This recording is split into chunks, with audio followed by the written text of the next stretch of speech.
Welcome to What's on Tap, a show brought to you by Tapped In and created specifically for bar and restaurant professionals. Given the unprecedented situation we're facing from the coronavirus pandemic, Tapped In decided to do our part and create a show to provide information on resources and support available, create a platform to share ideas and perspectives, to retain the camaraderie during a time of separation, and to help raise funding for those in need. We're going to interview a series of people who can shine a light on all of these issues and more. And we might have a cocktail or two, because why not?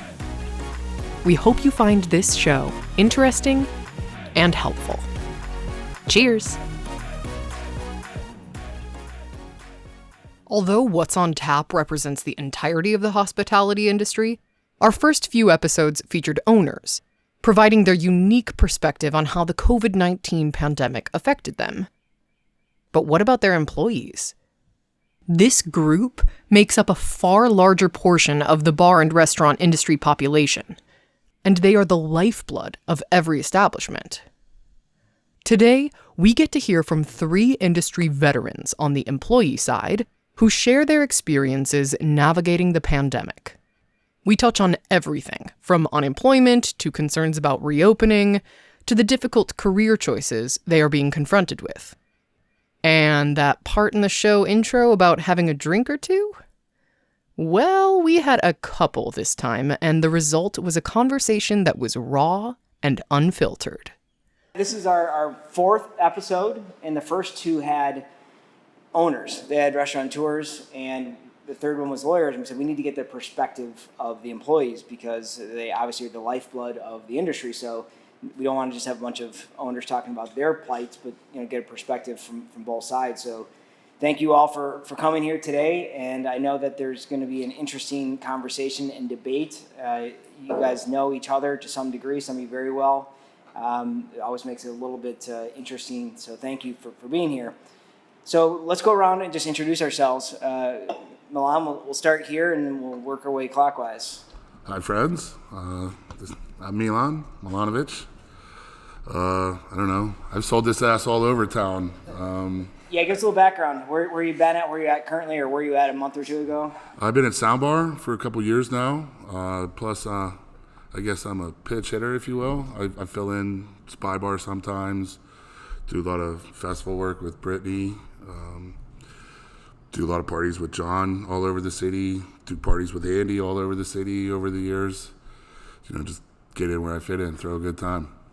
Brittany. I've pretty much been everywhere as well. I've worked in Wrigleyville. I currently work at Whiskey Business in Wicker Park. I also do bar ops for a lot of the festivals. Pretty much every festival in the city I have a hand in, whether it's bar operations for overseeing all of the bars or running the VIP tent, or I have a hand in it somehow. Jon, I'm currently at the United Center, bartending there for this past season. I do Moe's Cantina in Wrigley. I work up at the Atlantic Bar up north, and I think and then I fill in the summer times. I usually work with the festivals with Britt and stuff like that. Been in the industry for about 15, 20 years now. Worked with Joe at Raw Sushi for 4 years. A lot of our friends started with you up there at Raw Sushi. We started a generation. I would say I'm responsible for. Yeah, John's the one that came out of the back of the house to the front of the house, but I still can't take any credit, or I don't want to take any credit for his drinks. Yes, all the shitty drinks that you might have had. That's beyond my control. But that's my boy. Well, he taught Blake everything, right? Yeah, right. I want to take I want to do these shots first because they did theirs. Oh, you did? Oh, I'm going as a sipper myself. I'm sipping. Rick took it down right away. Turn up. And we did say we're going to do drinks on this, so thank you everyone for being the first group that drinks with us. This would be We're not scared. We're not scared. This is the one. My name's Andy. I worked with Tapped In now currently for the past 2 years since we've spawned, year and a half. Also been a bartender for a long time. Running up some of the highest comp tabs in the city. I can attest. Yes. I've worked with Jon and for Jon. He's been my manager. God bless him. Me and Brittany have worked together doing guest spots together at certain places. I don't think we really worked at a place primarily together, though, did we? I worked here for you. Yeah. For like a hot second. A hot second. And you worked for festivals. Yes, So. and I work at festivals that Brittany kind of handles all the staffing on. Not kinda, just she's the woman. She's the mom. Milan, me and him. I think we met first in the friendship base, and then we just started working together, filling in as he said, and got into a lot of trouble together. But we're still here to live to talk about it, so it's a good thing. Cool. Well, thank you all for coming here. Appreciate it. And we're already had a lot of interesting conversations, so I think it's important for these voices to be heard. And we're obviously in a very critical point of this pandemic. You know, we've been locked down for a long time. We're on the cusp of starting to reopen again. And so I think that's the first place that I want to start is do you feel safe going back to work? And we'll start with Brittany, ladies first. So just tell us where you're at with that. Yeah, it's a struggle because that want to go back to work is so great that I catch myself just kind of like, yes, I want to go back, and then I kind of have to like retrace myself and ask myself that same question: do I feel safe? Do I feel safe? Yes. As long as certain guidelines are followed for a little bit, then I could see myself going back. But on the same hand, it's also a question of, are all the other establishments going to do that? Like where I work, I know I work there, so I know that they're going to be cleaning and sanitizing and doing all of those steps. But going out to eat, that's, or going to a bar, that's kind of like another question I have to ask myself. I'd have to take it bar by bar. If I know people there, I know how they function on a normal basis. So yeah, I mean, I'm eager to get back to work. I would definitely go back to work with certain rules in place. I'm ready for work. I can't imagine where some of our friends are at, with bartending and serving and bars and nightclubs being their main income. And 3 months out of work just about now, that takes a toll on anyone's pocketbook. That's assuming you're smart with your money. Let's be honest, we know a lot of bartenders and servers that are a little cavalier with their cash. I made $500 tonight. Let's fly to Miami. Yeah. Right? And yeah. We're not really we weren't expecting this day to come. So like I look at it as it's a must. I mean, you can't just let yourself crash into rock bottom, right? And do I take Corona seriously? Yes, you have to. I mean, look at the thousands of people that have contracted it. But do I live in fear of it? I personally don't. And like Britt said, if certain guidelines are met at the beginning to ease into things, yes. But we just got to get this train rolling again. And Jon, we know that you're probably on the other end. From the beginning, before probably even the lockdown, I know you were kind of sounding an alarm. So where are you at with this? I see Milan's point. I think we all agree that we have to get going on this and get the economy open, strictly for owners especially, to keep the places afloat. Speaking for myself, I'm weighing the safety. I have family members that have the same stuff that looks like it's killing. So do I risk going back to work to make $400 to then give something to my family? But my pocketbook also has to start making money also. So it's weighing it.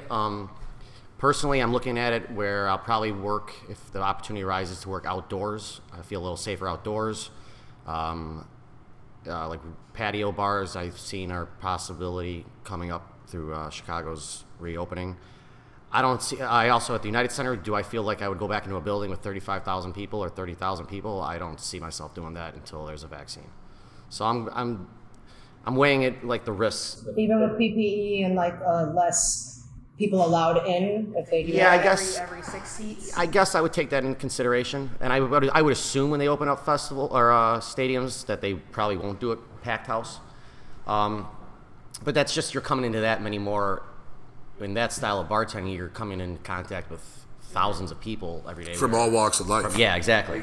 I mean, that's just, you're literally in with 6 feet apart, you're talking to 1,000 people a day. With most places we all work at, you know what to expect when you go into your shifts, what people you're going to see. With working at those arenas, Like 100 people. You're talking like 100 people a night, maybe 150. I'm talking to 1,000.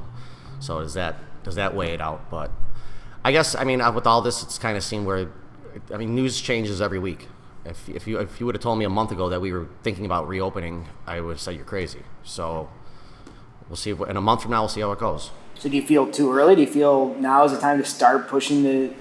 I'm comfortable with them starting to easing it in. I don't think they should go full blown and open up the doors and, you know. And I understand, like we've talked about before, like what Milan was saying is, how does the business open without allowing enough people in it to make it worthwhile?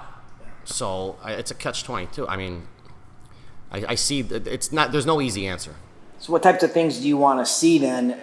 Do you just trust that whether it's the National Restaurant Association or the CDC, that they'll be able to tell the bar and restaurants what to do? And I would hope there'd be more direction. I don't see it right now.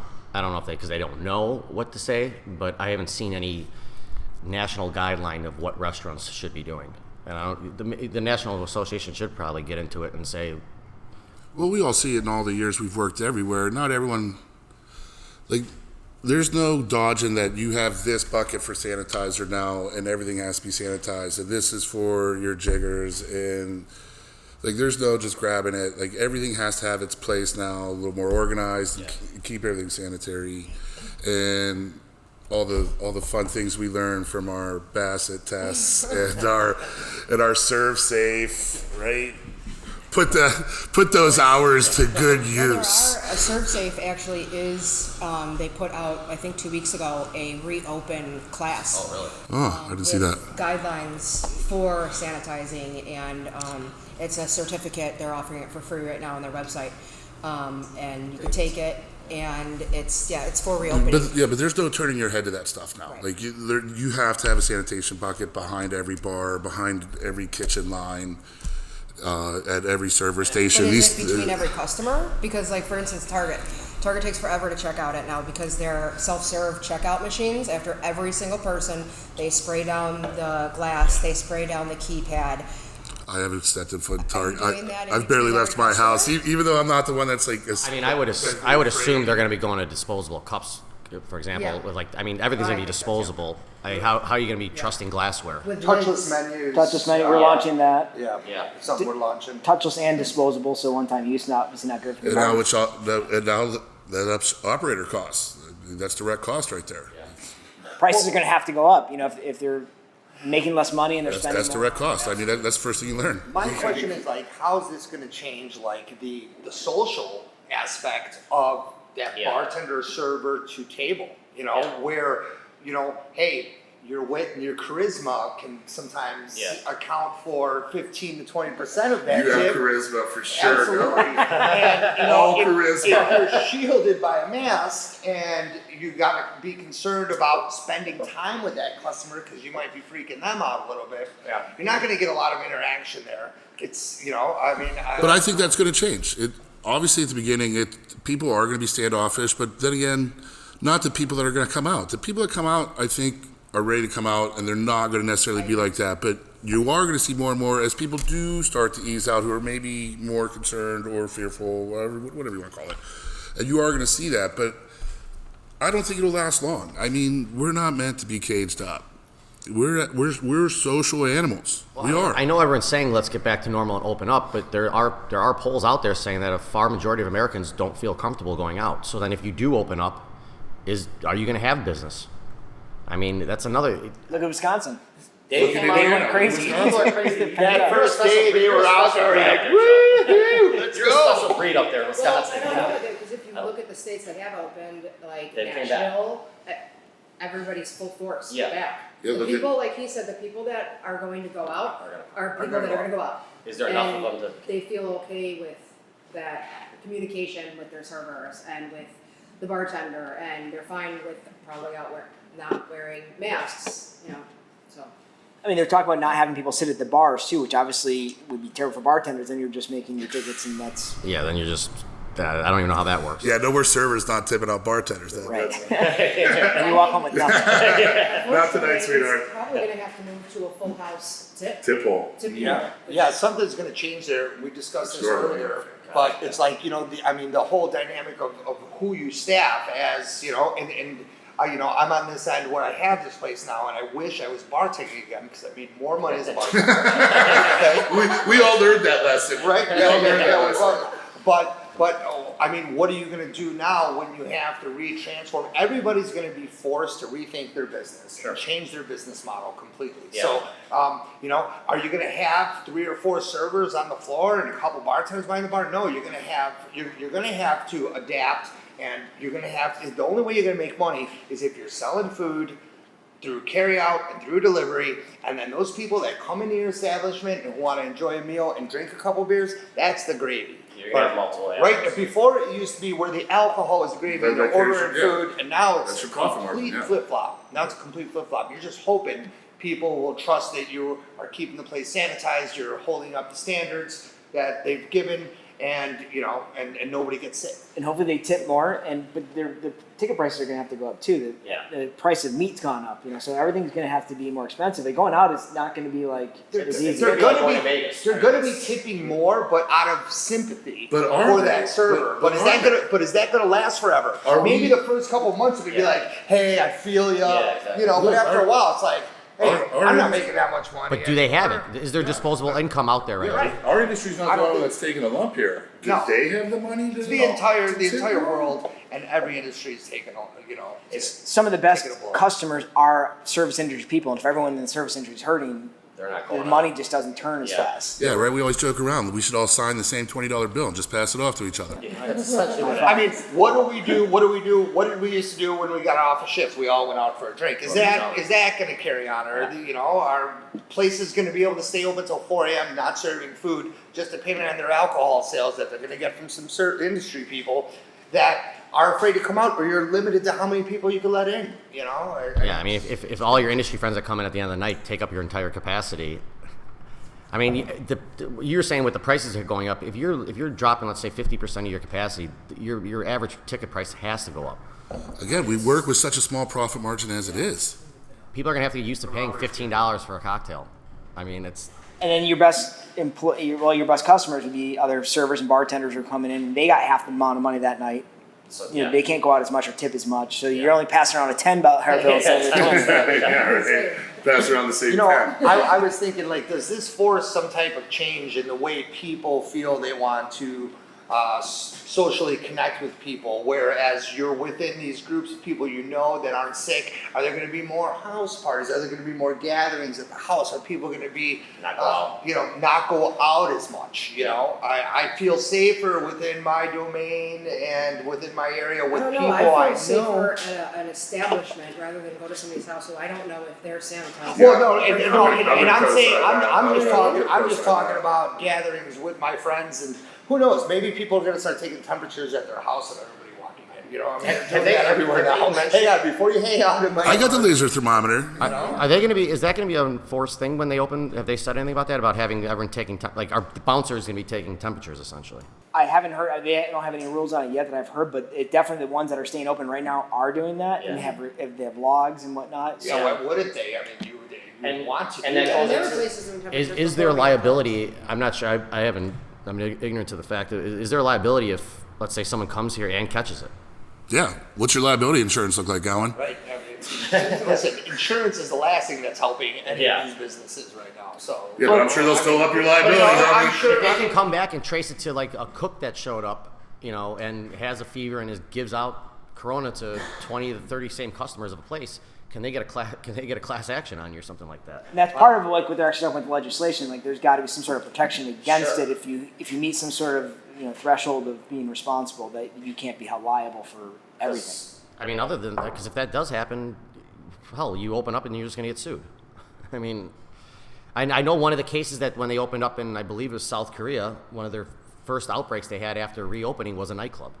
And it was one guy went in there and And it's not even that person's fault because they're always being asymptomatic and they might not know. exactly. And you go you go into a nightclub, which is right on top of everyone. If one guy has it, boom, 20 people have it.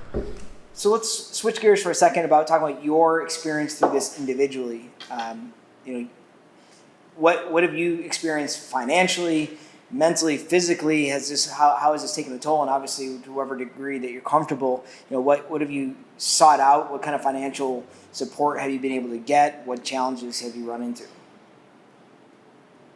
Everyone's looking at me, so I guess. All right. Everybody's like, I'm good. I mean, luckily, I work quite a bit. I mean, everyone knows. Normally, I'm working almost every day of the week somewhere, and I'm pretty good with my money for the most part. So I haven't had to worry yet.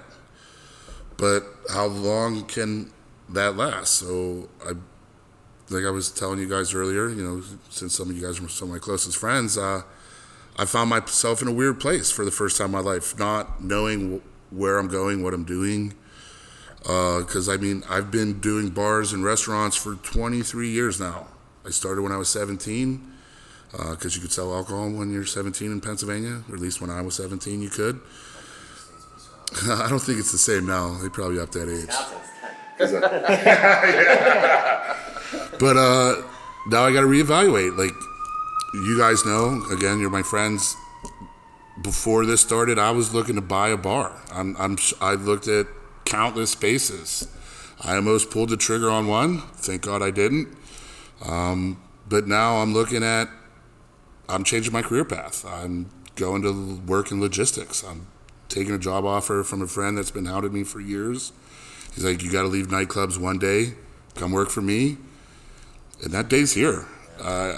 I never thought I'd be a worker bee again, but I'm looking down the barrel of a gun.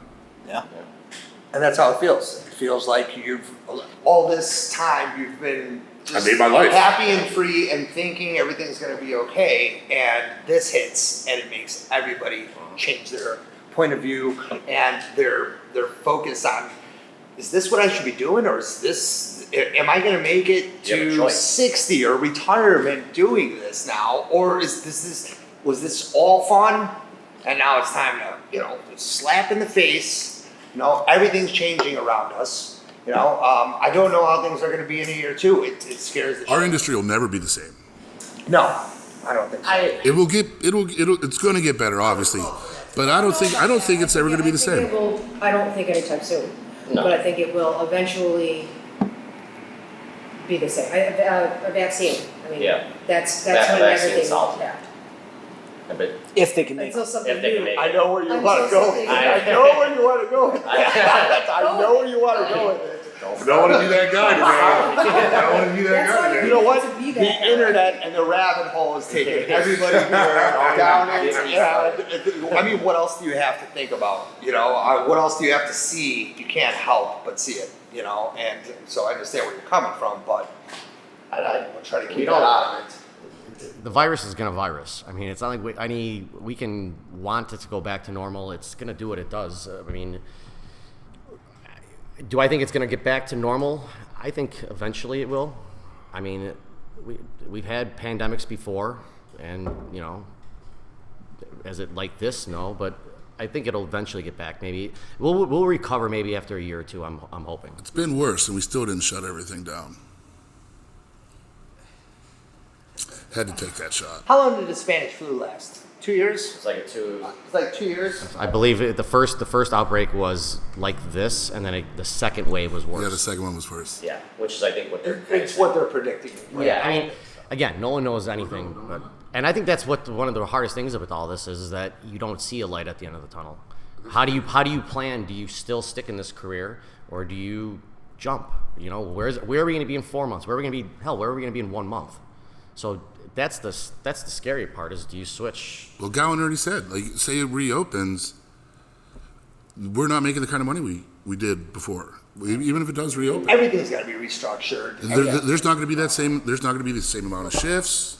Shifts aren't going to be as What profitable. you would say about how it's changed. I have 2 little girls that when this happened, I'm homeschooling now. They go to Catholic school, so that's been a challenge for me. Yeah. You're basically a nun right now. I hope the whole world sees my face right now. Just look at it. So, yeah, I was only wanting you guys that's to been a challenge. And I actually just took a survey today that the school sent in about next year because they could be going back to school. But the questions within the survey basically were like, what would you like to see happen as far as next year? Do you want them to go back Monday through Friday, regular school again? Do you feel safe with them wearing PPE, with one-way hallways, with eating lunch within their classroom instead of a shared area, all these different guidelines? Or would you prefer to continue e-schooling? What was your answer? Come on, Mom, I'm here. What did you do? There was a third option. What about school Monday, Wednesday, and Friday, and e-schooling Tuesday and Thursday? Well, okay, so by that point in time, hopefully these businesses, no matter what kind of business you're in, you're back working. How's that possible? Yeah. Now, It's a lot to juggle. it made me think, like, how are people that have a job that they're actually gonna go back to gonna do this?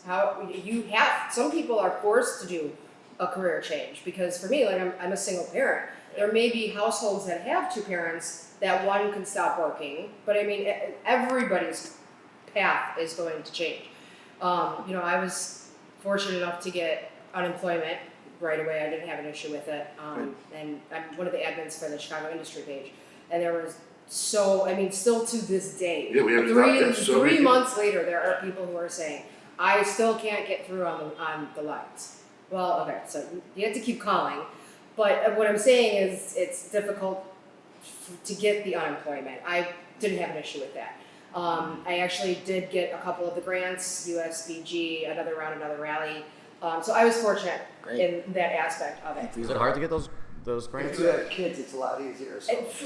But hold on. But let's also address the elephant in the room. Actually, that's not true. It's No, you're all right, of you're these turned into a lottery Right. because they So many. never So expected many. this to be so much. So it was luck of the draw. It was luck.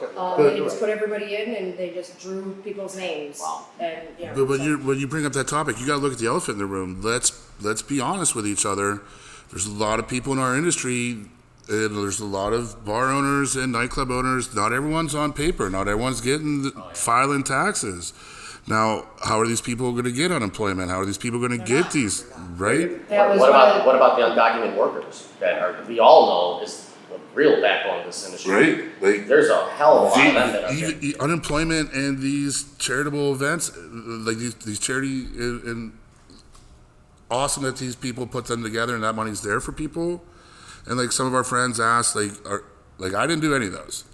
I was like, you know what? I don't have to worry right now, and I feel like that money should be there for people who don't know how they're going to feed their kids or pay their rent.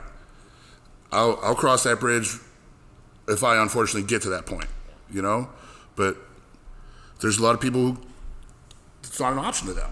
Were those national or city? National. National grants? like USPG. Most of them require like an essay. Tell us about your situation. It's like, how do you sift through that and like? And you gotta verify your the employment. best sob stories. And you gotta verify your employment. But you have all these people that need this money, and it's like you only have so much to get. Some of You them only were pick so very. many. Some of them asked for health records. Some of them asked for Wow. social security numbers and paycheck stubs. Oh, And no. They want to know. Oh, you're saying that they're maybe scams essentially, or? No. Like USBG was one that asked for medical records, and a lot of people, again, back to the industry forum, who were like, "Did anybody else apply for this?" Because I got to the second round and they asked me for medical history.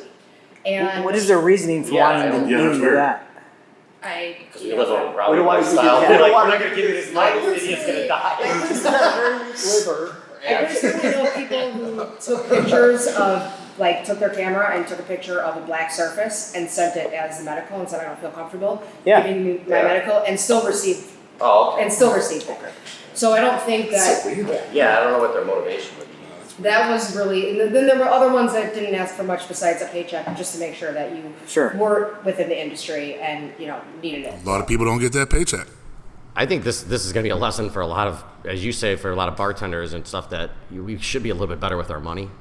And it's always been an important part of claiming is the big joke, right? How much do you claim? But it's always come around to bite you when you needed a loan or you're trying to prove no, I actually make a lot of money, but it might be not on paper. But now I think it really matters, because if you're not claiming anything, It saved me getting the union job at United Center. If I was still in the nightclubs, I made that jump right this year. And if I didn't, I would have been screwed. I mean, I got the unemployment. I had to call that hotline. I'm pretty sure at this point, if it's a packed bar, I can hear her voice from across the room, and I'll know it's her.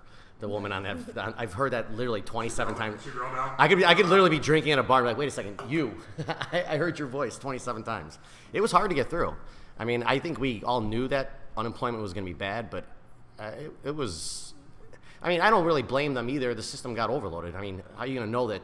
It's an outdated system, and it wasn't. Yeah. I mean, Pornhub could have hooked them up with some servers. Yes, they went through the roof, I'm sure. But they said they were at an all-time low in staffing at the unemployment office. So then this hits, and then the ones I got on the phone were nice people. Mm-hmm. They were like, but eventually I got it, and then they were new. Have you ever dealt with unemployment before? I actually have once. Yeah. Do you think after this anybody's gonna accept getting paid under the table, or do you think I hope- they're gonna offer it, or do you think we go completely legit after this because we've seen what this can do, and it might come back? So I mean, anybody who's bought a house or tried to buy a house, like me, I learned from that. Yeah. And That is $1 million. And were you like, I gotta be on payroll? that's the people are constantly like, I'm not getting any unemployment. Well, you can't expect to get paid out when you don't pay in. Yeah, you haven't paid yet. It's Most bartenders will take shifts for no shift pay though. They'll just like, I just work for my tips. I know that's a really big Chicago thing, though. Other bartenders in other cities I've talked to, it happens in other cities. But I gotta agree with Jon here. Yeah, I've heard that. That's a Chicago thing. it's a Chicago thing going in. I've talked to nightclub bartenders in LA, and they're like, "Wait, what do you mean you don't get an hourly wage?" I'm like, "You show up, and whatever you make, you make." So my partner, my partner that I have two partners I was about to buy that bar with, and they both operate bars in Georgia, and they're going through it. They're going through it down there. I talk to them almost every day. But when I told my one partner that like most bartenders don't get paid, don't get a paycheck, don't get an hourly, don't get a shift paid, none of that, blew his mind. Yeah. Like he couldn't. He's like, what? I'm like, yeah. Bartenders make a lot of money here. They don't need that $3 an hour. Yeah, I went out to Denmark for a soccer game, and I was talking to the bartenders out there, and they're like, it was jam packed, and the bartenders were giving me anxiety because they were working so slow, and because they don't make tips. This coming from you, Jon.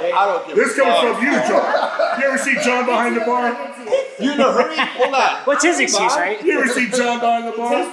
He's busy setting up his camera on his phone so he can take a video of It's it. like a speed bump behind the bar. I gotta kind of get the hell out of my way. It's just like, it's terrible. Don't make it your He's speed. socializing. Yeah. Okay? Hi friends. I'm money for the team. Yeah. Team effort, man. Hey, Team this one's effort. gonna tip me big. Yeah. You guys keep doing that. I Yeah. got this one. I got this one's gonna pay out. This one's gonna pay out. Don't worry about it. Keep Yeah. hustling.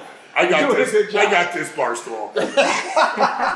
The bartenders were like going slow, and then I started talking to them, and I'm like, yeah, I'm from America, and like we started getting on their payment. Now out there, they're getting paid, I think it was like $17 or $18 an hour American, plus insurance, plus 2 to 3 weeks paid vacation. Now that's Denmark. That was like my hotel gig. That's like bartending at a hotel. Then they asked us, like, what is it like us? And I'm like, well, you make, if you're at a proper spot, you can walk out with $600, $700, $800 a night. And they're like, that's crazy. I'm like, yeah, but I haven't seen a doctor in 3-4 years. And I don't want to. Because I get the bad news. So I don't know, like, do we go down that route where we're like, say Vegas, where you're getting an hourly wage and you're paying into the system, And everything's pulled. All your tips come on check. Everything. And so how concerned are you going back? Because if you do get sick, like most of your employers, I'm guessing, don't have like, well, you're sick, we'll cover you, or you get paid sick leave. Like, so that I think is the biggest risk of opening back up for these people that are either not punching in at all, or they are getting hourly, but there's still no kind of insurance, There's no health insurance. Not in most of these small businesses. I mean, you can't afford to provide that for your employees. So, like, you're asking them to come back. Wish right you now. could, right? Yeah, you're asking them to come back right now if they're getting paid more in unemployment probably than they did hourly with you. Now it's even more. But If you weren't really good at your job, you're making more money. The average bartender's probably you could have some great nights, but like if you get an unemployment, you're getting that steady paycheck. If I'm only making $600 for the week, And you're staying As a home, you're not bartender, going out I'm and on my spending grind. half that money. By the time you go out and spend that money after work, you're making the same thing as you are not working. I think you're right that we would probably, there's a lot of bartenders that would make more right now, but I think it's been surprising on how many bartenders I've seen that are like, I just want to get back to work. Because we're all sociable people. And now you told us to stay in the cage. Like, how many times have you gone to work like, I don't want to fucking talk to anyone, and then someone walks in, you got I'll talk to a hole in the wall. And now, I mean, yeah, and then they just shut us down and say, don't talk to anyone. Well, there's also the meme where it's like, the first day back, all the servers are going to ask to get cut first. Yes. So everyone wants to. Yeah. There, give me a high five, bro. Oh my God. I need money. It's gonna stay slow like this. I don't know if everyone's, Can I go? It's 6:30, kind of. It's pretty slow in here. You just made the whole podcast right there, bro. Right? Yes. No, it's true though. Yeah. So let's talk about your employers. Have you been hearing from them? Are they doing a good job communicating, reaching out, like filling you in? I mean, I don't want to get anyone fired, so maybe Let's be honest. I think we should skip that question. I've been talking. The United Center in our union has been talking to us. But that's union. It's union. I mean, the union's basically been telling us every couple months what's going on. They're kind of leaning towards don't plan on going back to work at a stadium till next year. They haven't said anything, obviously, because things change, but they've been in contact. We're just kind of on a holding pattern right now. We had a Zoom meeting, conference call about our health insurance for people who are receiving health insurance right now that are going to continue with it. Here and there we'll get notifications about what's going on as far as what we can hope that will happen.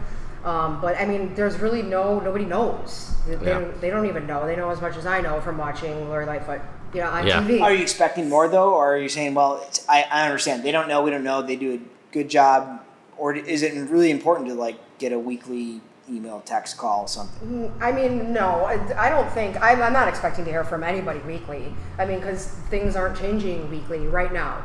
It's kind of in a holding. Like I said, they're letting us know when they're doing different campaigns. Like the place that I work at is doing a feed the front line, so they're feeding healthcare workers and things like that. So they're letting us know about things like that, but there's really no information to give us at this point in time. Grab another bottle of whiskey of some kind while you're over there going. If the 29th had been the reopen as far as patio went, I'm sure we would be getting a lot of information. Because at Whiskey, you guys have the upstairs, the rooftop. They haven't said yet, because at most can't. Aren't you guys coming back? You guys are going back to work, aren't you? They haven't said yet. They said no. Because Lightfoot is saying no. pause. Because Courtney's a manager there, and she was gonna. They basically have said that it's going to be another week or two, maybe. That Well, the managers have been there helping with different projects, but as far as staff hasn't heard anything yet because we don't know. They don't know. They don't know. The rules aren't at that rooftop patios. I think they're leaning towards rooftop patios are going to be okay. From what I've heard from the people at Moe's Cantina, they've basically said Wrigley don't expect. Same setup as Same rooftop bar. You're not technically it's a patio. But you're also, the airflow isn't quite as much as a. I think what the step up is that you're to get up to that patio, you're gonna have to go inside. Now, are you gonna allow people to go inside, to go upstairs? You can't do a one-way stairs because there's usually one way. Yes, I heard them bring up that. Unless you have two stairways, and you're gonna have people crossing. I mean, again, there's no perfect way in doing this. Well, and even I've come from basically the pure nightclub side these days. Like the last couple of years, I'm pretty much strictly nightclubs, and we haven't heard much from anybody. But what's there to tell us? We know nightclubs are a year or two out, right? What are you going to tell me? Now, at least with them, they could open to sell food and operate. Like, you don't have to call and tell me anything. I know we're not opening. Yeah, the events aspect of it, I haven't heard anything just because that's not for a very, very, Catch up on very that. long time. Really. So talk about the PPP. Do you know if any of your employers and have they gotten that, and if so, have they used it to actually bring anybody back? Because the PPP is broken for restaurants. It was never set up to be to work for. I know one of my old companies, of Trophy Room and Estate Socialite Group, they did get it. They hired a lot of their workers back and have had them cleaning and working and stuff. I've heard other companies, I've heard a decent amount of bars have gotten it. You asked them. Wow, good choice. Is he giving us the blue label?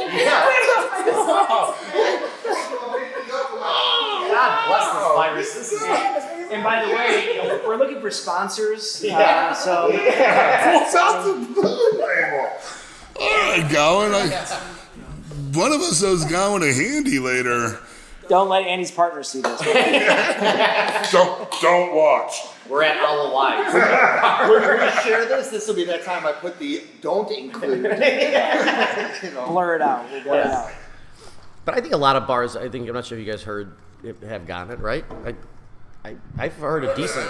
I'm more on the nightclub side, like, I think I've heard stories, and I'm not going to say anyone, but I've heard certain bars groups have gotten it and have not. Ghost payroll issues. I'm not going to air anyone's laundry. Yeah, but I could be honest here on this end. Truth serum. Okay. Truth serum. All right, cheers, everybody. Here's the honesty. Cheers. There's the honesty. Did we just Never share served me germs well with everybody? before. Maybe it'll serve me well now. The problem with the PPP is Nice and peaty.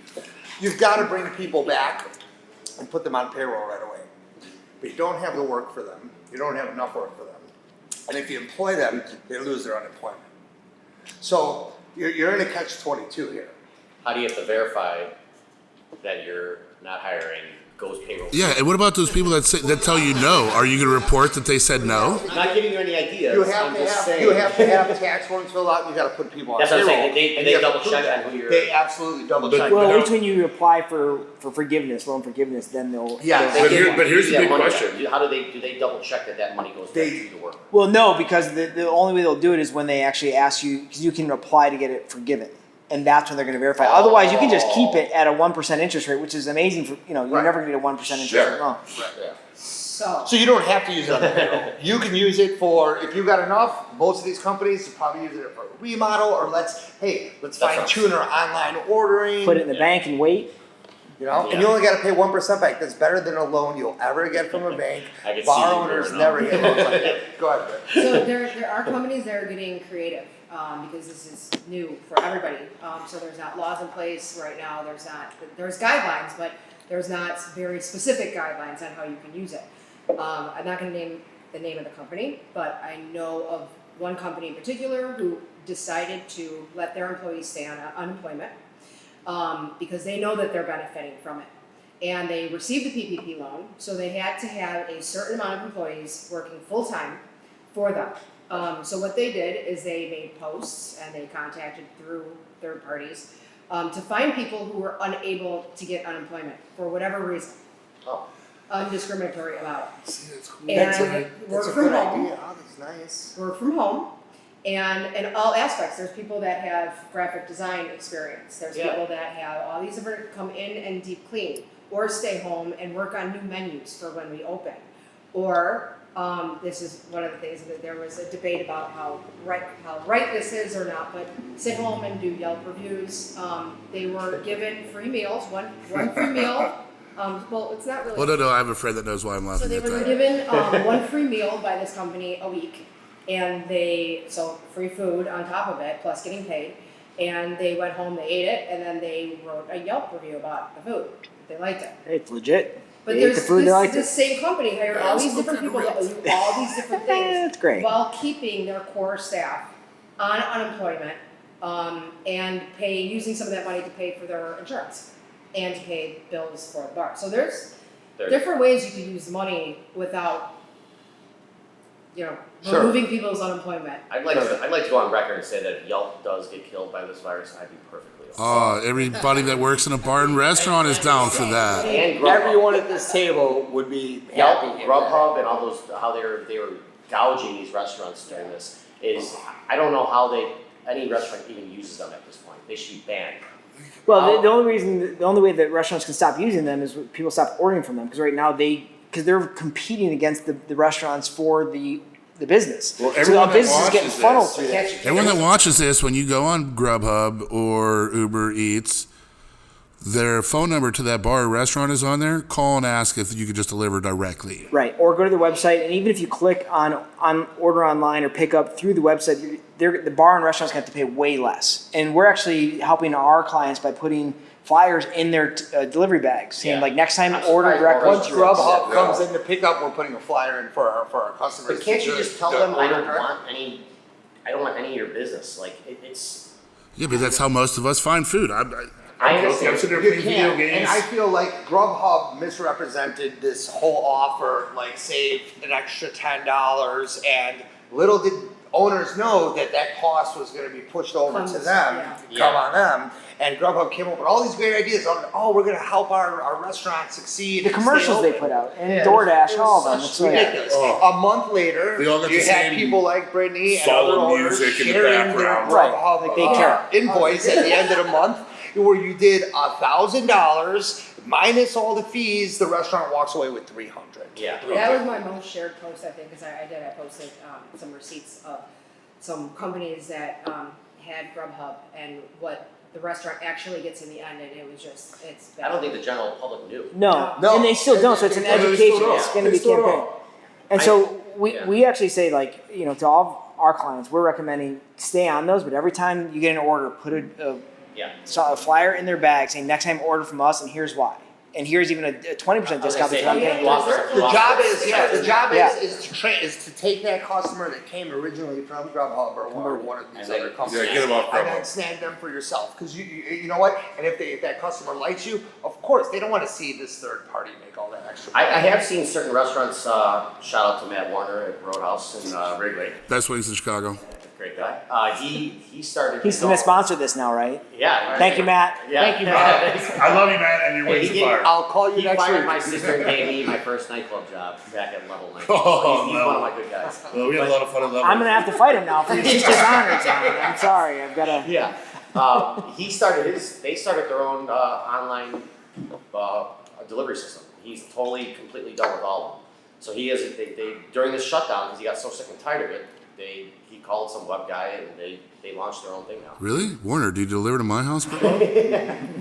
So maybe that's, Call me. I just thought, There's a few things coming out of the woodwork about it. There's a movement called, it's hashtag Sack the Apps, that was just started, that's informing the public about all of it as well. And more bars and more restaurants are getting their own delivery Yeah. or doing delivery themselves. It's slowly working, and yes, if Yelp and Grubhub can go down. from Yeah, this, I would partly be okay with losing all this money For on this if everybody we take down watching Yelp. and listening to this, Tapped In can help you set up your own online ordering platform, I and absolutely we love can't that. stick it to And Yelp will Grubhub. not, and Yelp will not be sponsoring this podcast. No, our job They'll is to pay look to out kill it. for right, but our job is to look out for our clients' best interest, truly at heart, and that's the only way we remain a provider for them, or a confidant for them, to make sure that they are trying to make every dollar they can without having to give a large percentage off to somebody else, saying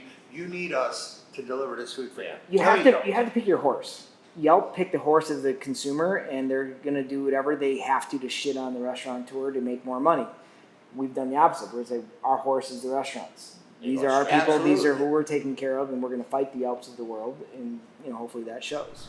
Which I think you're going to get more of the actual industry backing you on that to help your company, expand, because, we all can say it. We all cannot stand Yelp reviews. It's Just let us know what you guys want on your business cards, and obviously there's, there's. I got nothing to do, man. There's I got nothing to do right now. I've never met anyone that's got anything good to say about Yelp. It's all those, dare I say, use the word Karens, which I want to know what they've been up to all these months. Like, they're just like, I can't. I want to know what her hairstyle looks like now. Yeah. Open it up. I need to yell. Those are the ones going crazy. Yeah. Yeah. What does her hair look like right now? That's what I want to know. Trying to order delivery and takeout, Well, there's just still- like there's this. still- I didn't have They're still yelling about or emailing establishments about takeout, and my order's taking too long. Well, we're working on a third, not even 3% of the But sales. 9 million people live here. We're busy with to-go orders. It's like, do you understand that every bar, the majority of bars and restaurants have to figure this out all, at the drop of a dime, and like, oh my God, I should get my own online ordering platform. Before it was like, hey, yeah, I'll do that on the side. That was a secondary. That was like, oh, make a little extra money. Now that's the complete focus. Yeah, we didn't have a pandemic plan in our manager binder, like what to do with the pandemic hitting. So let's jump to the government policy. What would you tell either the mayor, the governor, the president, the congressman? What do you think that they should be doing to help out this industry? Yeah, It's a softball for you, buddy. I'll give you. There you go. You guys just want me to light the internet on fire. We're waiting for the whiskey to kick in a little bit. I'll give you your rebuttal. This is your time to shine. Let me finish this blue label the gal was Don't worry, he put red label in there about a year ago, so. I cannot. Tread lightly, Milan. If we're gonna open up, we have to open up. I'm sorry. That's basic math tells you that's what it has to be. We work with such a low profit margin, and I'm not talking from an operator side. I'm not talking from our side per se. Such a low profit margin, you can't open at 25% capacity, 50% capacity, and make money. Right. That's just math doesn't allow that. Unfortunately, we have a bogus agreement with parking in this city. So, like all these cities that are doing really cool things where they shut down streets so restaurants can open up into those streets, that's not an option here because now the city would have to pay the parking meters for all those meters that aren't in use now, right? So, or is that company going to forego that money, right? Still like Mayor Daley, but again, that's a serious question, right? Yeah, it's pouring salt in the wound. Now maybe if you open at 25, 50% and you let us open that up where you get more outdoor seating. Especially during the 3 months we have summer. There you go. We live in Chicago. Even the 3 months of summer we get, how many of them rain? But isn't that a Band-Aid though? Or how is July too hot most of the time for anybody even to hang out outside? Yeah. So it's like you don't have you've got 3 months. Look, of 12. Again, isn't to be 100 taken. days of summer. They even had a show. I said this earlier. Is it to be taken serious? Yes. Do I live in fear of it? No. If you want your favorite places to still be here in a year from now, it has to just open. Now, if you don't feel comfortable going out, there's good cause, and that's your right. Stay at home by all means. But I think the mass people will eventually still come out no matter what. And if you want these places to succeed, you have to open. Without restrictions? I mean, you have to set guidelines inside. Again, like I said, the turning your head to all the things we learn in our serve safe and sanitizing and things like that. You can wear PPE. Yeah, those things. Yeah. Would you require a face mask? No. No. So you're just well, how are you going to require? I personally don't even understand requiring face masks, anyways, because the whole point is you're not supposed to touch your face, right? You're not. That's that. Well, no. Right. So how are you going to eat and drink without? You're going to touch your face more. No, the customer is. But what about the server, the bartender? Oh, is that what you mean? Period. I'm against team face mask. Period. Okay, so you're sitting. Okay, let's say you're a little apprehensive. You're gonna go out. You're gonna enjoy. It just opened up. I'm gonna try going to socially distance. Can I show them your face mask currently, John? What's that doing? I was smoking a cigarette. What kind of reaction? I don't know. Muffler? If you're Why is it black? What kind of? There you go. Look, you know what? That means it's working. That shows that it's working. What kind of reaction are you gonna get if your server's like, hold on, go on? Sprint. Yeah. I mean, those people that are already hesitant to come out. That's what I'm saying. Look, if you weren't washing your hands before Corona, I don't know what to tell you, man. That was my first thing. If you weren't washing your hands before coronavirus, Right. Everyone's like, wash your hands after you use the toilet. it was simple things your mom and dad taught you when you were like 4. Well, there's also the second. The second meme I brought up is like, we've heard a lot of people saying, well, if there's any industry that knows how to take care of all these things like serve safe and all, and then does that mean the guy like who's worked in restaurants? Yeah. I've seen some shit in my day. It's more about, did anyone see that? No? Yes, Apocalypse okay. Now music. in my kitchen days, I've been in some kitchens, man. I've seen some I'm things. surprised we haven't had a pandemic. Yeah, I've seen some things. I've done some things. Yeah.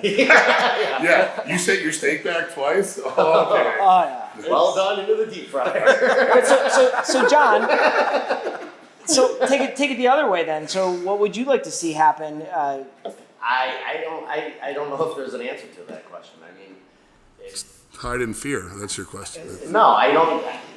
I honestly know we know that we have to get this going, but I don't think this should be like just ignore the virus and just go back. I'm not saying ignore it, but you can't let the cure outdo the fucking disease. Sorry for saying fucking. Sorry, no, because I'm about to drop the bucks on you right now. If you knew within, just to shorten it, a year, that if we didn't go back to work now, that, I don't know, 60-70% of these places would close, you wouldn't have a job. Yeah, You'd be. And the mental well-being of our friends. I completely bankruptcy. understand. Like, if you knew how bad it was gonna get, would you go back to work? Like, Yeah, I mean, I'm looking at ways on how to do it properly, I guess. I don't think that we should just act like this never was a problem. I didn't say that. I'm just saying that you have to take precautions. no, I mean like I don't know with what these those- precautions in place, that was gonna happen.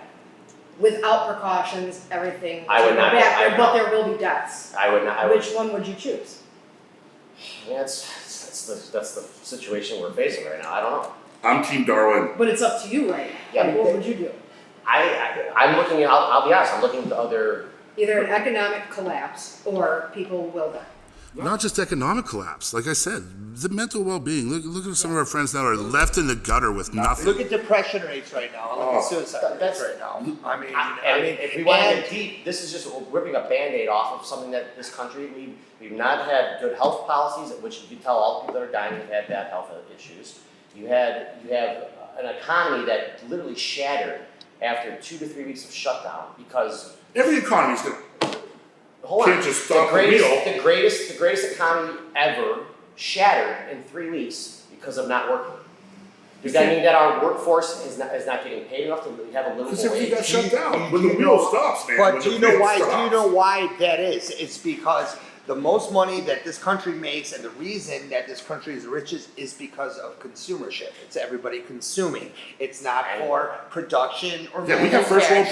problems here, man. We spend make money on all our everything money all day, off every day. getting every American to spend money on Amazon, on an We're a consumer-based Etsy. economy. We're a consumer-based economy. and now- Once you take that out of the You equation, love my shoes. look at where we're at now. Well, then shouldn't we look ourselves? I don't want to go back to normal if the normal is that we can't survive more than 2 weeks as a country. I survived more than 2 weeks. Is this a wake-up call? I'm saying.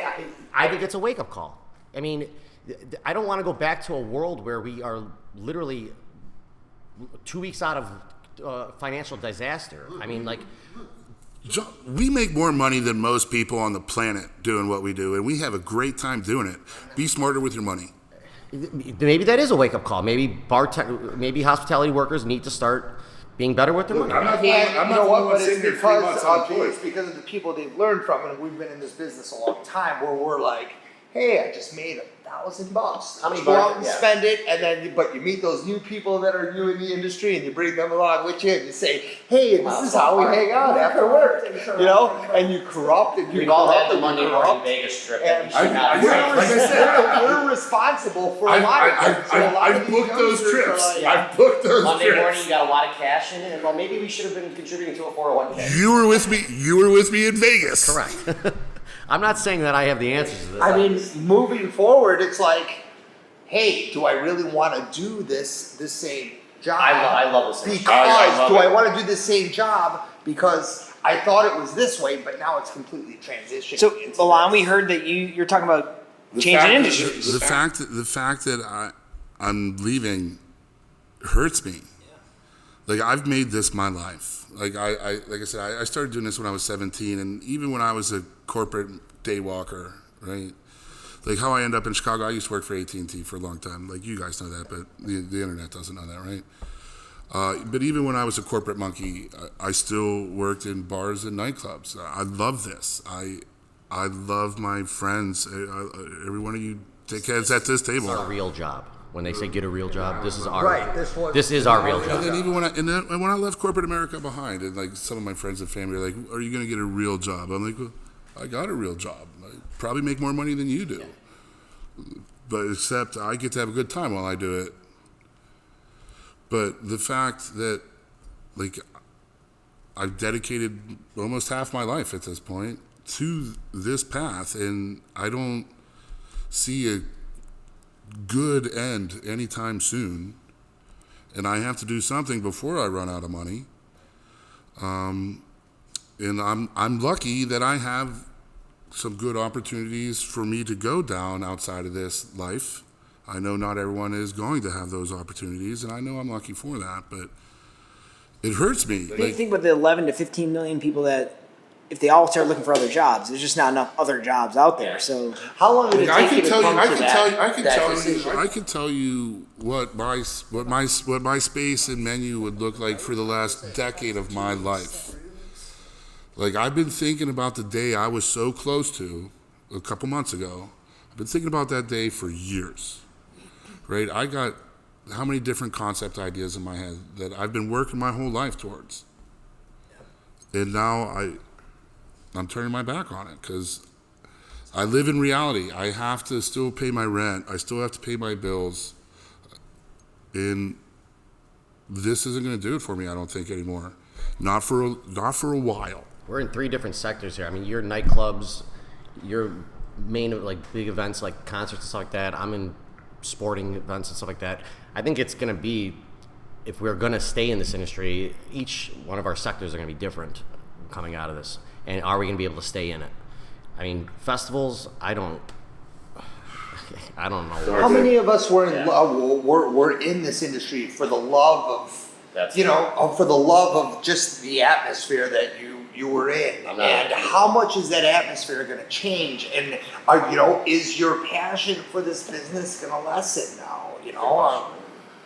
How long did it take you to decide you were going to change careers, Milan? I mean, after this COVID. You know what? You went from wanting to buy your own bar to logistics in a matter of like a good Serbian. I'm going into the world of trucking. Well, We already have a place for you, buddy. we've been waiting for you. Milan, welcome. Milan, your desk is here. We've been waiting for you. We knew eventually this would happen. Now cut your hair off. My mom will love that part. To be honest with you, it's only been about a week or two. Like, I thought that hysteria would settle and we'd get back to normal, but I don't see getting normal coming, and I can't wait. Like, I wish I could. You've all of you except for you, friend. Sorry, we just met today, but you've all eaten countless dishes. Food, like, you know my passion for food, and you know my passion for this industry. Like, Yeah, but if you're backed up by the corner, what are you now going you to do? guys are trying to make me cry on the internet, man. Like, we mean Michael Jordan memes, like, I love this. I love our lifestyle. Keep pushing them. Keep Yeah, right. push them to cry. We're gonna Like, I love the thousands of friends that we all have and share in our interactions, and I love, like I said, I'll talk to a hole in the wall. I'm a happy human. I love people. Like, The Chicago industry is it's a different animal because I think we are all like. It's the biggest, smallest city. yeah, right. Yeah. I've been to Miami, I've been to LA, I've been to other cities in New York, and they're like, you guys all talk to each other at different bars? I'm like, I know what I work at 5 different bars. I know I'm like, I know what side of bar this asshole's at right now, and like at this time of day. Like, we are such a. What is it? Tuesday night at 2 a.m. Oh yeah. Andrea's at Tunnel. Let's go ruin her life. You're like, you're busting someone's chops. Like your last day at a state, you're in the middle of the dance floor, dancing, and I'm like, "Can you get back behind the bar?" And I'm like, it's my last day. Right about now, Blake's hitting the computer screen like this.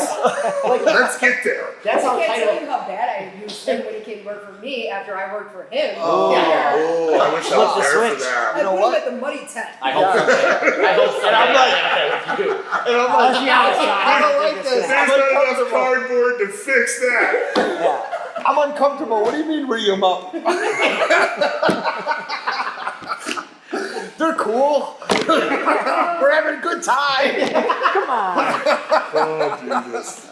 Yeah, I Some random know. I know line, Dennis, you know, the and owner. come to the tent. You know what? I'm a Like, people patio. pleaser. I love to show Dennis, good the time. owner of a state, used to go, "Yeah, Andy's behind the bar tonight," and I'm like, "Yeah," and he's like, "Just, I love Andy, but Andy's behind the bar tonight." Who's here to have a good time? Why are they so busy over there? Hold on. I think that. Yeah, why is Milan and Andy's bar packed?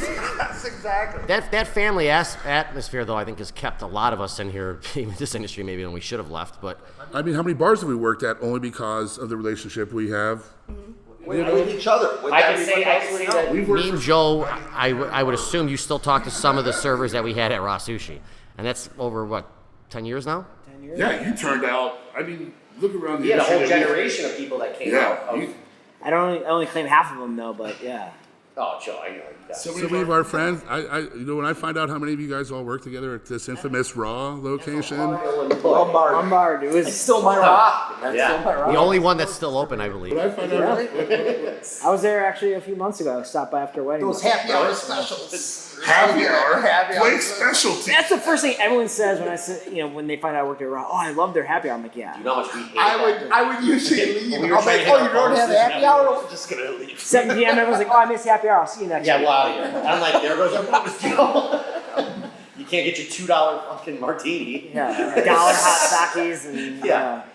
Yeah, and then I can barely taste any vodka in this martini. It's $2, Karen. Well, Blake was our savior because whenever we were coming up to our end of the month, and we had to like make sure we hit our goals. Like Blake's like, I won't pour more than a drip of alcohol in any of your drinks all week. it was they're not tipping me. They're getting mango puree. And they all go, oh, it's good. I'm getting loopy over here. Sure you are. Sure you are, Karen. Karen. It's called sugar buzz. Yeah, it's called diabetes. Yeah. I hope you're not afraid of needles. So, what other positives have you guys? We talked about maybe thinking about how you handle finances, but is there anything else? If you learned something, have you been closer with your friends? Have you been able to do things that you normally would? Because who gets 3 months off? Is there any silver lining beyond just the? Don't do FaceTime parties with a bunch of bartenders. I think I haven't been able to partake in that, but have you guys just been getting they have been. I had to hide from some of them. Yeah, like I was I'm like, saying, guys, I'm not talking to you turn your today. camera on and duck? It was the first week that we were. the biggest. Yeah, You were. Quarantine cafe. I was club hopping, man. I was going to different parties. We threw a costume party the one night. Yeah.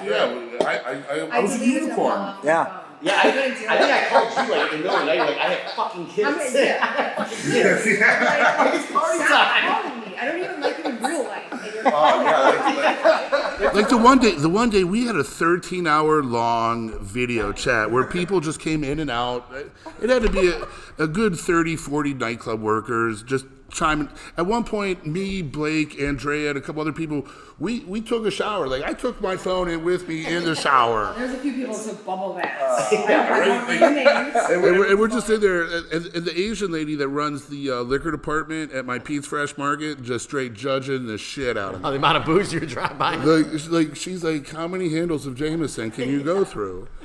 Yeah, I'll admit it. I fell out of my chair one night. It was just. I think I can imagine the night because you were looking rugged. Yeah, I'll be honest. It was because we were all sociable people, and then we're all like going to your cage, and we're all like, "Well, this ain't gonna work." So hit up the binnies, and everyone's getting on there. And it was a good party for that first week. Well, our group of friends, we've mostly moved on to video poker now. It's not as damaging. But yeah, don't drink with FaceTime bartenders. Yeah. I think my reaction was, hang up. Yeah, a couple times. Yeah. We're like, hey, let's see if Britt will answer today. Other things that we've learned, I don't know. save money.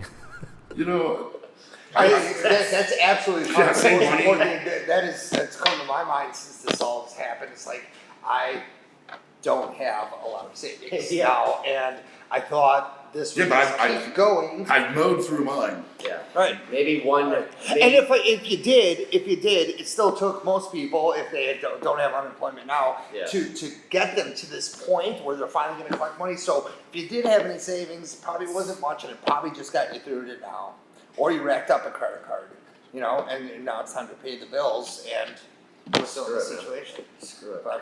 Right. Maybe just one Vegas trip sporadic, not 3 a year. I got punished that Vegas trip, man. So, Britt, you have kids. So, how's that been? Being with them. Obviously, there's ups and downs. I like it. Yeah, do they stare at you like a weirdo? Like, why are you here so much? I know I'm the odd man. I'm always posting stuff that I'm doing with them. I actually enjoy it, and there's, I see a lot of people who are, like I said, the schooling thing is difficult for me personally. I'm Not just you. Yeah, I wasn't raised It's everyone. Catholic. I don't know. Yeah, they seem like really sweet girls. How did that happen? I'm still looking into that. I'm in the hospital. I can't talk about it right now. But, yeah, so I enjoy them being home. I'm again lucky because the schedule that I have with them and their father has with them, it fits with my work schedule. And I know a lot of people that aren't as lucky with it. That this has been almost impossible for them to do, especially with no childcare. Like, what if you wanted to work or you couldn't receive unemployment because you didn't claim your tips at your last job? That's a learning experience right there in itself, where you needed to be one of these people that turns into a Grubhub driver or whatever the case is. Well, people who have kids, you have that added the thing where you're like, oh my God, what am I going to do with my kids? Because you don't always have family, or family lives in a different state, or the dad or the mom isn't as helpful with, watching them. So I personally had an okay experience with it. I've been okay. I saved. I claimed my tips. I bought a house a while ago, so I knew to do those things. Yeah. But in being an admin on the industry page, I kind of tried to help people with that and be self-sufficient. Where I get the same questions all the time, and I'm like, this is something you could just Google and find out. And people have come down on me for being mean to these people in a time of need. Well, it's also like maybe you're in this position because you're not self-sufficient enough to look for these answers. Like you're in this position right now because you Might can't need some help firm yourself. responses. Yeah. So the important message from today: claim your tips, save your money. But One of the messages. that's obviously going to help hopefully moving forward. Right now, we have compiled on our website a list of all different resources, whether it's financial aid, places that give free meals. We interviewed the guys from 50/50. They're doing a bunch of free meals. They've been awesome. I gotta say, hey, I know I'm not close friends with a lot of those guys, but my hat's off to those cats since day one. Since day one, I got mad love for them. They've been feeding the industry, Got mad love for doing them. their part. Mad love for Absolutely. them. Gino Bartucci's got an Italian restaurant out by me on the west side, and he was day one was dropping meals off at hospitals and stuff like that. I saw that was the one bright side of this is that you saw a lot of the city come Yeah, together. the Portillo's guy. Yeah, Portillo's a great. That dude's got mad love for me too. Yeah, I've seen a lot of restaurant groups and. I was driving around with meals to all our friends. I was like, I got nothing else to do. I might as well just. I saw those drops. I I'm, a didn't. little pissed. I'm still pissed I didn't get any of the gnocchi. The gnocchi looked fine. I did get the chicken paprikash, which was bomb, but that gnocchi looked fine. Yeah, but some people posted that. That was one of the questions that I mentioned before I came here that I picked up. I had done a survey for a company, and there was a couple of questions on it saying like, how do you view brands now going forward that didn't help, or that did help significantly? Yeah. Like. Because some of them came out of the gate. You're right. Right, and some of them helped. And are you going to be doing one of these where you put it down under the bar for liquor brands, for instance, just to name one of the few, one of the categories, liquor brands, who didn't give money to USPG or didn't give money to the cause, who we've been pushing over the bar or drinking ourselves for years. Yeah. And How's so- that going to happen going forward? And so we expect White Claw and Johnny Walker to be donating to Johnny Walker Blue, I'll take a case. No, but even like, we always talk about 44 software scene. making this podcast, like, we wanted, there's 4 pillars. One of them is raising money for those in needs, and we want to find a partnership of a nonprofit that we could direct all the love to. Well, Jameson came out and gave a lot of money. Don Julio came out, gave a lot of money. A running Yeah. list of people and companies that have helped in one of the industry groups. You're gonna remember, and you're gonna remember those. Well, that's what we do. Why is You that- don't yeah. remember the Why customer should we that give them comes money? back to the bar every week that never tips, right? Sure. Yeah, Yeah, you're you the one waste that other does. bartenders' time, right? Yeah. Yeah, Ghost them. They're that was ghosts. an interesting question because I took that survey and I was like, nah, I've been actually Oh, yeah, kind of, that's right, yeah. I was kind of watching though that I was like, the brands that came out and kind of stepped up, Everybody took note. yeah, Everybody took note. Grubhub did not. Mm-hmm. Grubhub, Well, they said they did, but they basically said, we'll defer your fees. Yeah. But then everyone's like, wait, defer, that means we just have to pay next month? Like, I don't, You're screwing us in the back. You still gotta pay later. Yeah. yeah. And I think there was Waive other- the fees. there was liquor companies that came out. I mean, they did their. I mean, hey, we're the ones that are pouring their product. If we ain't getting helped here, you're not. And for the owner-operators, some of them were more willing to take product back. Yeah. because if you're sitting Yeah, at- they, you know what? Whatever wasn't open, Oh, yeah, is that's a still good question. Did they impacted. take- did they so, take your- so yeah, they're Some. taking your product back and they're giving you a credit, but for nothing that's open. So anything that's sitting in my cooler is open out of a case.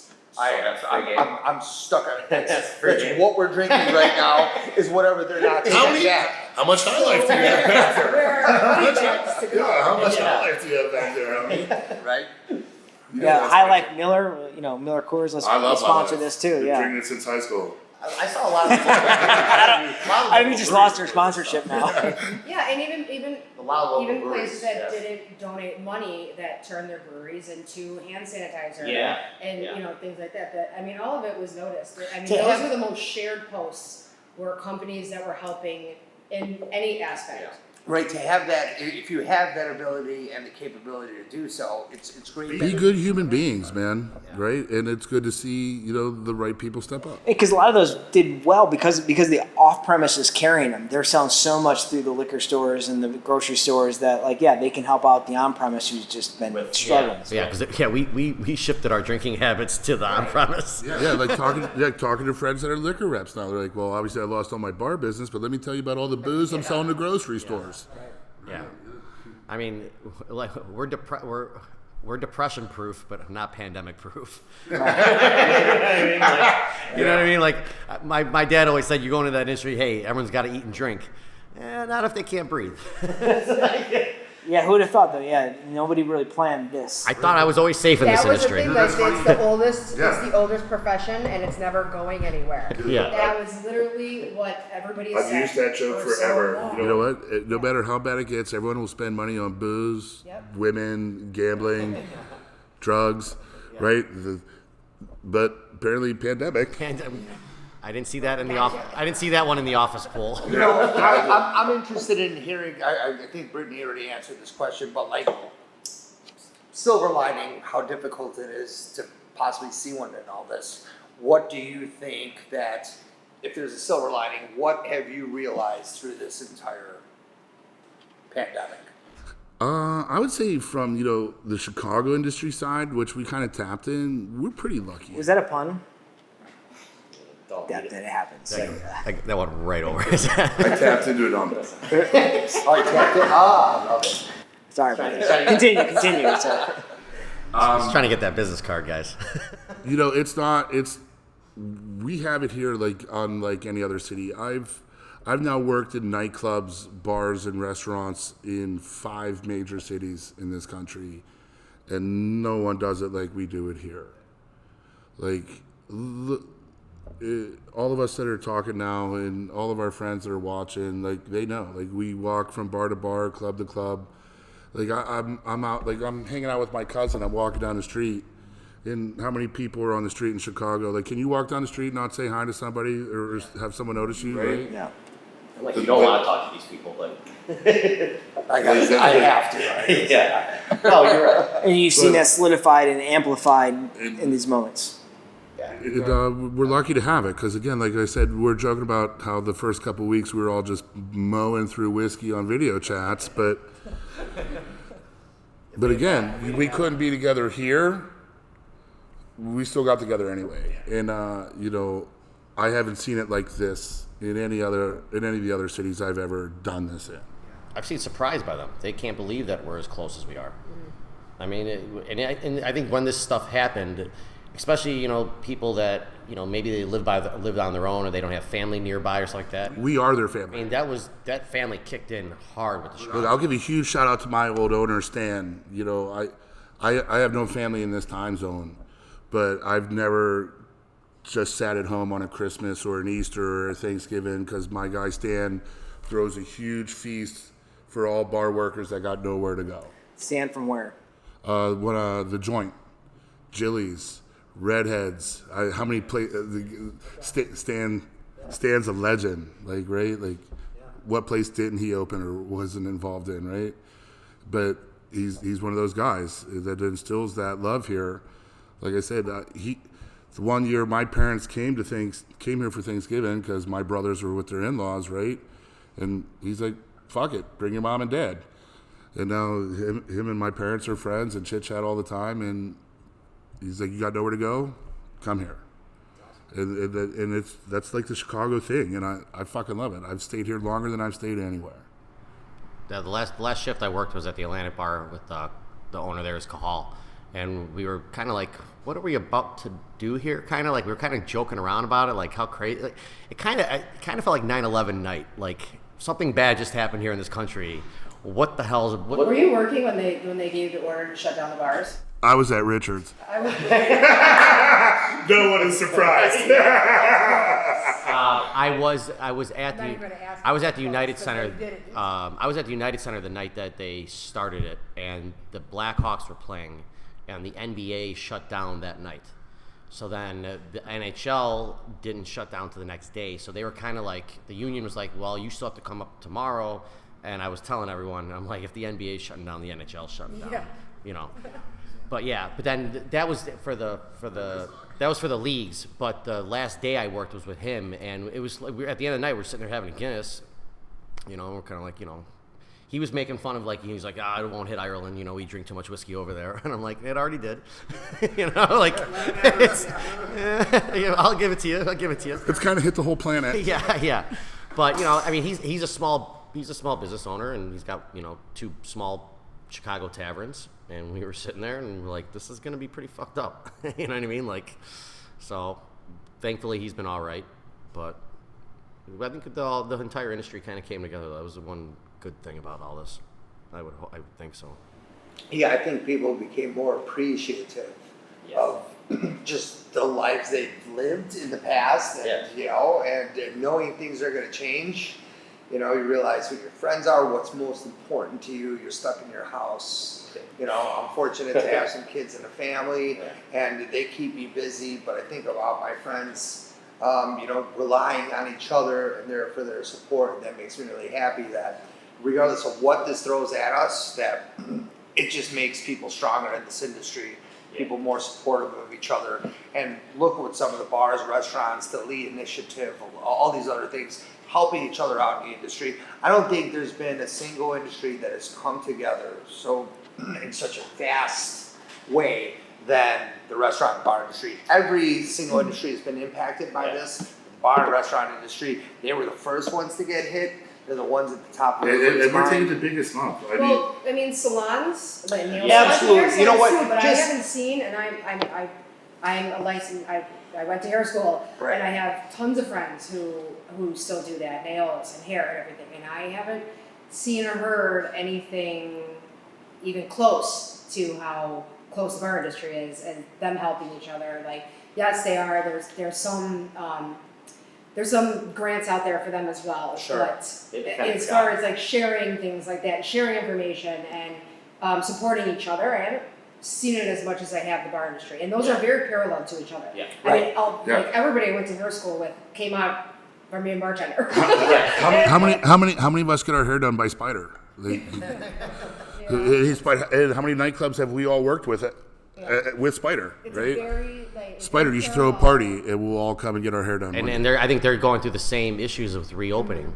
You know, but they're right on top of each other. They're interacting with each other the same way. Like, I think they're kind of going through the same, you know, things that we are. So. They're opening this coming week, though, right? Or I believe. This next phase. There's a girl, friends from grade school. I'm friends with Lindsay. She has one that her business. She said is she's teetering.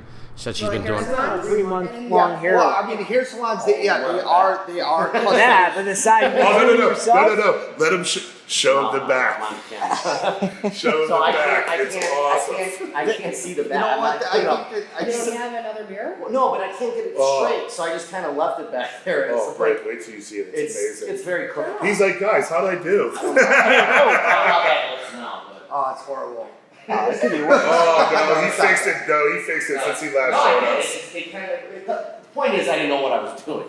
You fixed it since he showed us. How many YouTube videos are watched? How do you cut your hair? Yeah. I think. My hair is long. But you know what? I think even the hair industry, they're going to be able to open up sooner because you got people by appointment only. And that's a one-on-one thing. That's a one-on-one thing. I think they have a better chance of. I think they have a better chance of coming back. Well, yeah, that's a one-on-one thing. The restaurant bar industry as is right now without. Ours, it's anything that's social is going to be impacted extremely. The prices for hair industry, especially for women with coloring, I don't know how anybody's can afford. I mean, it's expensive as is. I don't know what you're talking about. I don't color my hair. But Just for men. I've talked to a few people who either some that own their own salons or rent a chair in a salon, and the price is going to go up so much because of having to change masks and gloves, and then you know what I'm saying? Because when your hair is processing, your stylist goes back to eat or works on another client and then comes back to you, and that's another change and another change and another change. So the price of that stuff's going to go up so much.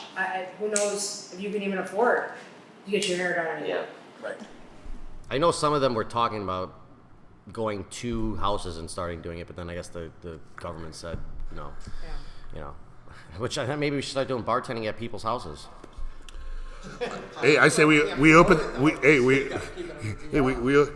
open up sound bars. Spider comes and cuts all our hair, and we have a party. But I mean, think about it. Like they have opened it up to have beer and wine, but that leaves bartenders out of it. The bartenders, yes, they can pour a beer and a wine, but really you make your money making mixed drinks or something. But that's the goal. No, it's not even that. We make our money making connections with people. Now, granted, on the nightclub, it's more math. It's just I don't care how cool you are. I have to talk to 100 of you. Right. Well, how do you make money? Because you're pretty slow. It's a team job. He's always got a team behind him. Is that what it is? Yeah, they always carry me with a cute girl. Yeah. Or Matt Pecor. Do you give away their credit cards too when people come to visit you? Oh, that was the only time in my life, and I'm just so glad it was your credit card. The old your credit card to somebody else. Well, why would he give me a credit card for a tab? One, I didn't know Jon had a credit card. Two, why would I think Jon's starting a tab with me? I thought it was the guy who had just walked away from the bar right before Jon. You gotta be fucking kidding me. I'm like, I chased the guy down. I'm like, hey, dude, you left your card. yeah, he gave my card away. Yeah. Because again, why would Jon be giving me a credit card? Who would give John a credit card? So I never thought John would get approved for I it. lost a card or two at Soundbar because of you as well. Oh, you are fibbing. I like how things have turned really quick. That was the one and only time. I'm just so glad it was your card. I had a credit card once at Zed when I was bartending on the roof. It dropped. There's a floor that's 4 feet off the ceiling, and it fell through this microscopic thing. So and it took we couldn't get it. I could see it, but we couldn't get it. It happened. I sat there and watched. I sat there and watched it happen at Country Club, and Billy looks at me. He's like, "What do? I just dropped that guy's credit card behind." I'm like, "Just pull out the cooler." He's like, "Hey, you see that whole giant fancy wood thing that all the booze and everything's on? That's not anchored to the wall. It's sitting on the cooler." I'm like, "You're not getting that card back." Oh, he grabbed the most expensive bottle of booze in the building. He's like, gives the guy a shot. He's like, "So, gotta tell you something. Gonna have to cancel that credit card." Which isn't that hard, so. Yeah. Unless you have things attached. Oh, it's hilarious. He's like, No, I mean, any finishing remarks? I mean, I just appreciate everyone's honesty, and I know sometimes it comes at risk, as you know, as the moderator of the Chicago Hospitality. Yeah, it's gonna be, this hour and a half is gonna be 5 minutes of all. And everyone knows I don't care. I'm taking notes on my phone. Lightfoot. I want you to legalize it someday. Right. So I appreciate you trusting us to be honest, and if we have to cut things, we will, because again, we're not here to expose anybody or throw anyone under the bus, but these are real feelings, real thoughts, and there's the animosity and the vitriol that's coming out from both sides. Just because you believe that we're supposed to open and you believe we need to be a little bit more safe, it's like you're the devil and you're supposed to be the angel. And I don't think it's like that. I think we all have the same goals. Yeah. It's just we think that the path to that is slightly different, and those differences are being exposed way too much. And I hope that today we kind of came together and talked about what we all believe in. And Thank you to Brittany, Milan, and Jon for sharing your thoughts, concerns, and experiences with us. We wish you all health and success in the months and years to come. A lot has transpired in our world since the recording of this episode. The pandemic got thrown onto the back burner as the world pivoted its attention to the senseless killing of George Floyd and issues of systemic racism. Although this isn't a political show, we know the issue has to be addressed, as it is deeply interwoven into every industry, including ours. Stay tuned for our next episode, which dives into the topic of being Black in the hospitality industry. Make sure you subscribe to be alerted to that conversation and others. If you want to get a hold of us for any reason, send an email to whatsontap@gettappedin.io. or send us a DM at get_tapped on Instagram or Twitter. For more information about what's on tap or tapped in, head over to gettappedin.io. This episode of What's on Tap was hosted by Andy Gowan and Joe Sheehan, with special guests Brittany Lee, Jon Hewak, and Milan Milanovich. The show was produced by Joe Sheehan and edited by Rebecca Turley, with voiceover and marketing by Caitlin Kavanaugh. Until next time, be good to each other and stay healthy.